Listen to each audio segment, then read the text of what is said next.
We're here at Ripponlea. I'm bringing this house for you to see. I think this is probably quite silly. I'm feeling very sick.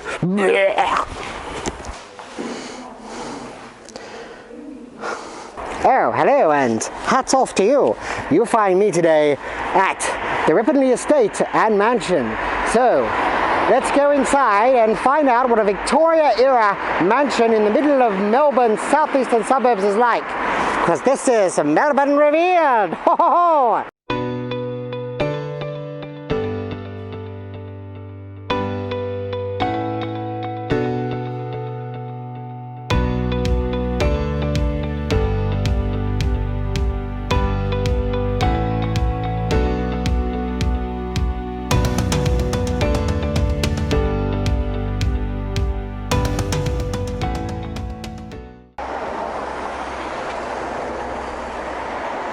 G'day folks, yes, Andy here from Andy's World Journeys.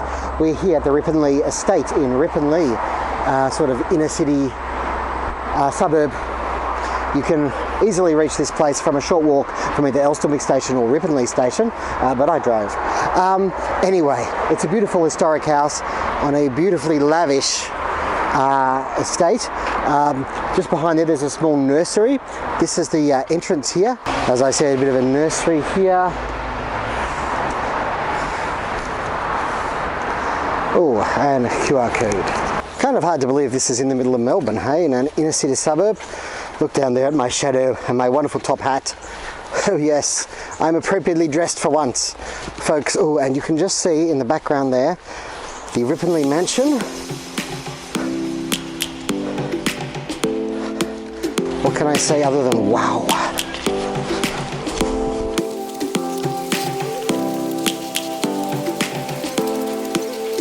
This is what it's all about, folks. This amazing house, and I believe I'm right here at the spot where the tours leave from.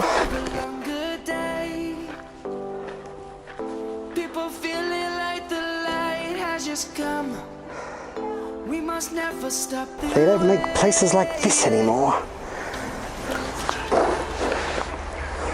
These are some beautiful gardens behind me.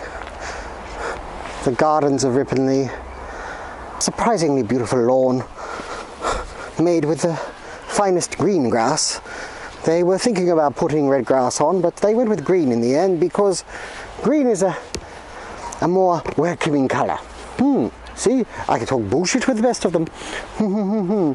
Yes, yes, this is a fair old house, and there's nothing more lovely than visiting an old house in a city and learning just what the life was like back in the day, back in the 1800s. Life is happy but it's so insane. We must merely make a start. So the tour guide has asked me not to video her. So just before we go inside here, this house was built in 1868. For Frederick Sargood, and the architect was Joseph Reed. Let's have a look. We must merely make a start. Savannah, I'm coming home. Savannah, we'll never be alone. Savannah. Over here. This is the conservatory, and apparently Mr. Frederick Sargood was a fan of the exotic plants, and that's one of the reasons why we have such a stunning garden here at Ripponlea House, was his enthusiasm for the interesting and also, I believe, native. Oh, and down there, well, I believe it's some of the servants' clothing on the line. We better go back or get in trouble. Running amok in Ripponlea House. Isn't that what we all want to do, though? So a lot of the styling, though, is actually more based on Hollywood from our Mrs. Jones, who owned this house in the 20th century from 1935-ish to 1972. The beauty of the world, Savannah. Let's all take a ride, Savannah.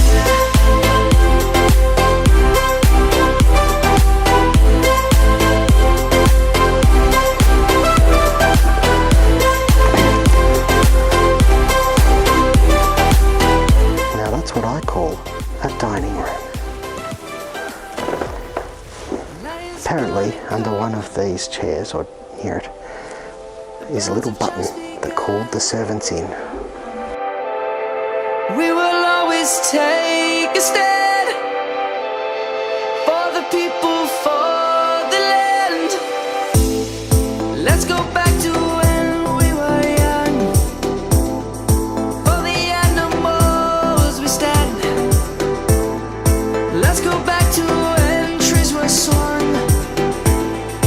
Kids across the land.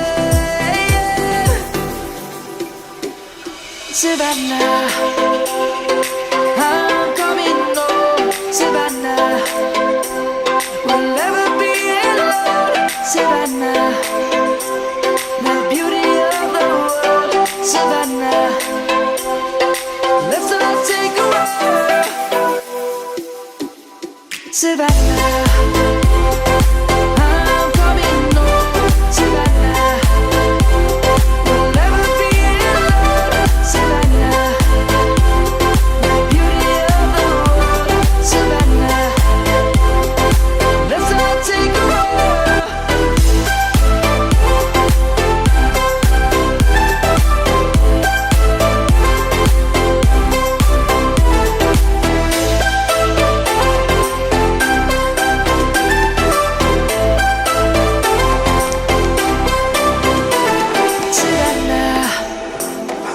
You can see across the way there. I don't know, hopefully it's coming out. Melbourne City. The CBD.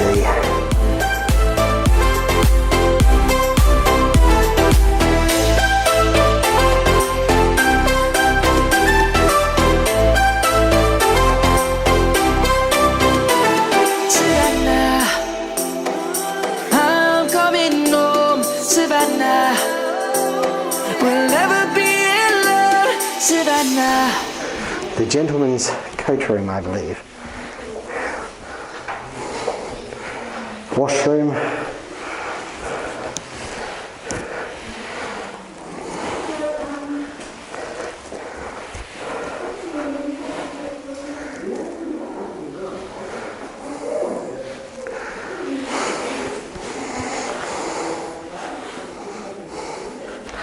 It's a Victorian era house that was redesigned in the 1930s a little bit here and there, not completely, and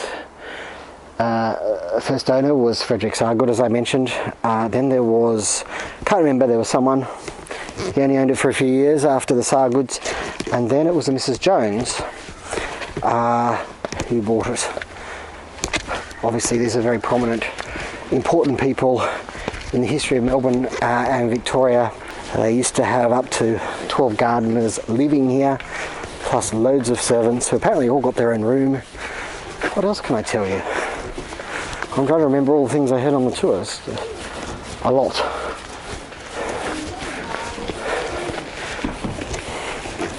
I'm going to say the toilet blocks are modern. Very modern, actually. Look at that. I mean, that's not a bad looking toilet block, that. Over here, right, what I'm pointlessly pointing at, I believe is where they do weddings and functions. So this building is not as old as the rest of the place, and you can't actually go inside it. And here's a little orchard, veggie patch here. Okay, so this is one of the far boundary from where we entered. And oh, here's a bit of a view for you. One thing you don't tend to see too many of when you are in Victoria, no, in Melbourne I should say, is a windmill, but by Jove, there's one just up here.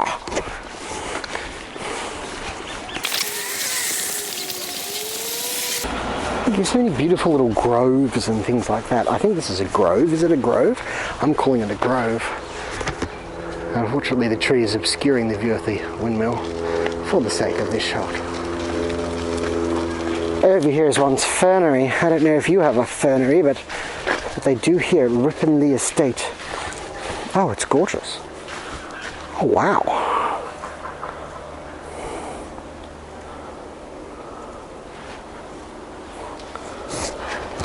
You know, I'm really going to take the hat off because I'm being completely genuine. Although I'm even when I'm doing my silly voice, I'm pretty genuine.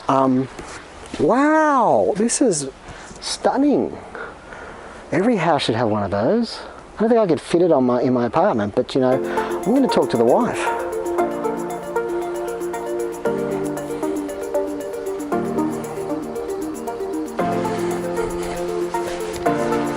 Does anyone know a company that builds ferneries? Everyone should have one. What a place to escape to in the summer heat. And it just sort of opens out.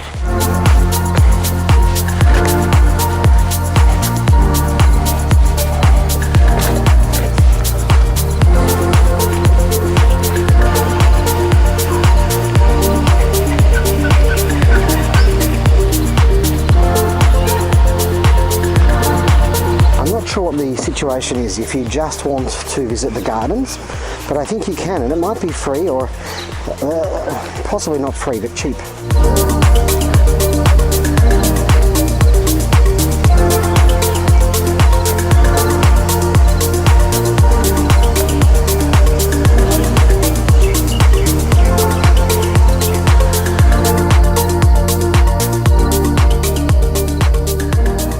Yes, one's house is not really complete unless you have a lawn tennis court, and as you can see here, well, it's beautifully cut.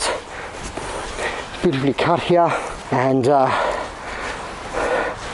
it's really quite splendid. I don't think there's much more else that one can say. Perhaps this here is the tennis court where such famous people as Fred Stolle and Leighton Stewart learnt how to cope with the grass surface. But probably not right. I think what we're approaching here is the pool. Yeah, I'm sure it is actually. Unfortunately, the fountain is not flowing right at this very second, but I wonder how old the pool is. Certainly, yet another feature of this incredible property.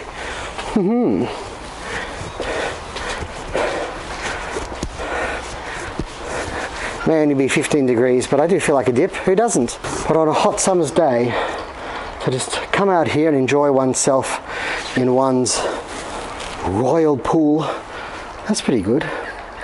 So folks, as the afternoon progresses, we have to say goodbye to one another once again here at the Ripponlea Estate. What can I say? $15.14 to get in for an adult. That's not a bad price, Australian dollars of course, and the gardens are absolutely stunning, and the mansion itself is also stunning. To get here, you want to take a train to either Elsternwick or Ripponlea Station, and it's a short walk from either of those, 5-10 minutes, and you will find yourself in a little bit of Melbourneian paradise. What else can I say? This place is fantastic. It's great value for money. It's very historical, and if anything, I would say that this is a little bit of Europe in the southeastern suburbs, the inner southeastern suburbs of Melbourne. If it looks like it's something that might interest you, then why don't you check it out? Hey, maybe you live in Melbourne and you've never thought to come here. I had no idea that the grounds were so big, and I had no idea that the gardens were so beautiful. What can I say? It's time for me to bid you adieu. Take care. I'll see you next time. May the journey never end.